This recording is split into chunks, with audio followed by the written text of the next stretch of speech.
ಇವತ್ತು 4ನೇ ದಿನದ ಜನರೊಂದಿಗೆ ಜನತಾದಳ ಪ್ರವಾಸಕ್ಕೆ ಹೆಜ್ಜೆಯನ್ನು ಇಟ್ಟಿದ್ದೇನೆ. ಇವತ್ತು ಸಿರಾ ಮತ್ತು ತುರುವೇಕೆರೆಯಲ್ಲಿ 2 ಕಡೆ ಸಭೆಯನ್ನು ಆಯೋಜನೆ ಮಾಡ್ಕೊಂಡಿದ್ದಾರೆ ಪಕ್ಷದ ಕಾರ್ಯಕರ್ತರು, ಮುಖಂಡರು, ಅಭ್ಯರ್ಥಿಗಳ ನೇತೃತ್ವದಲ್ಲಿ. ಈಗ ಸಿರಾನ ಮುಗಿಸಿದ್ದೇನೆ, ಈಗ ಇಲ್ಲಿಂದ ತುರುವೇಕೆರೆಗೆ ತೆರಳ್ತಾ ಇದ್ದೇನೆ.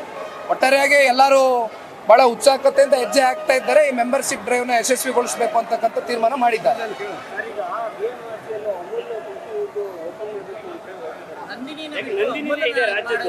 ಬಹುಶಃ ತಮಗೆಲ್ಲ ಜ್ಞಾಪಕ ಇರಬೇಕು, ಹಿಂದೆ ನಮ್ಮ ಮಿತ್ರ ಪಕ್ಷವಾಗಿರ್ತಕ್ಕಂಥ BJP ಆಡಳಿತದಲ್ಲಿ ಇದ್ದಾಗ ಸೇವ್ ನಂದಿನಿ ಹ್ಯಾಶ್ಟ್ಯಾಗ್ ಅಂತಕ್ಕಂಥದ್ದು ಒಂದು ಕಾಂಗ್ರೆಸ್ನವರು ಪಾಪ ದೊಡ್ಡ ಅಭಿಯಾನವನ್ನೇ ಮಾಡಿದರು, ನಂದಿನಿನ ಉಳಿಸ್ಬೇಕು ಅಂತಕ್ಕಂಥದ್ದು.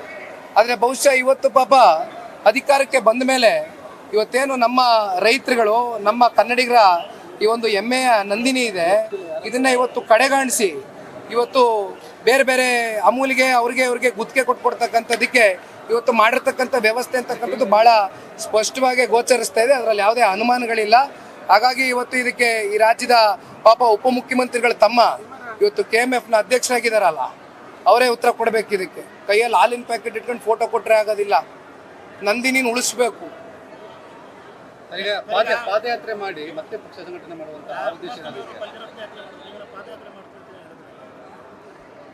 ನೋಡಿ, ಇವತ್ತು ಪಾದಯಾತ್ರೆ ಆಗಲಿ ಯಾವುದೇ ಯಾತ್ರೆಗಳಾಗಲಿ ಇವೆಲ್ಲ ಒಂದಷ್ಟು ವಿಚಾರಗಳು, ವಿಷಯಾಧಾರಿತವಾದಂಥ ವಿಷಯಗಳನ್ನ ಇಟ್ಕೊಂಡು ಇವತ್ತು ಜನಗಳ ಮುಂದೆ ಹೋಗಬೇಕಾಗ್ತದೆ. ನಾವು ಇದಕ್ಕೆಲ್ಲ ಸೂಕ್ತವಾದಂಥ ಸಮಯ ಸಂದರ್ಭ ಬರುತ್ತೆ. ಆದರೆ ಇವತ್ತು ನಮ್ಮ ರಾಜ್ಯದ ಜನತೆಗೆ ಅಭಿವೃದ್ಧಿಯಲ್ಲಿ ಆಗಿರ್ತಕ್ಕಂಥ ಹಿನ್ನಡೆ ಇವೆಲ್ಲವನ್ನ ನೋಡಿದಾಗ, ಪ್ಲಸ್ ರಾಜ್ಯ ಸರ್ಕಾರದ ವೈಫಲ್ಯತೆಗಳು, ಭ್ರಷ್ಟಾಚಾರ, ಹಗರಣಗಳು ಹಾಗೂ ಆಡಳಿತದಲ್ಲಿ ಇವತ್ತೇನೋ ಒಂದು ಕುಸಿತ ಕಂಡಿದೆ. ಇವೆಲ್ಲವನ್ನ ಇವತ್ತು ಜನಗಳ ಮುಂದೆ ಇಟ್ಟು ಜನಗಳಿಗೂ ಕೂಡ ಇವತ್ತು ನಾವು ಎಚ್ಚರಿಸ್ತಕ್ಕಂಥ ಕೆಲಸ ಮಾಡಬೇಕು. ಮುಂದಿನ ದಿನಗಳಲ್ಲಿ ಇಂಥ ಸರ್ಕಾರಗಳು ಬಂದರೆ ಮತ್ತೆ ಕರ್ನಾಟಕ ರಾಜ್ಯ ಇನ್ನೂ ಹೆಚ್ಚು ಸಾಲ್ಗಾರರಾಗ್ತಕ್ಕಂಥದ್ರಲ್ಲಿ ಯಾವುದೇ ಸಂಶಯ ಇಲ್ಲ. ಹಾಗಾಗಿ ಸಮಯ ಬರಲಿ ನಾನು ಹೇಳ್ತೀನಿ.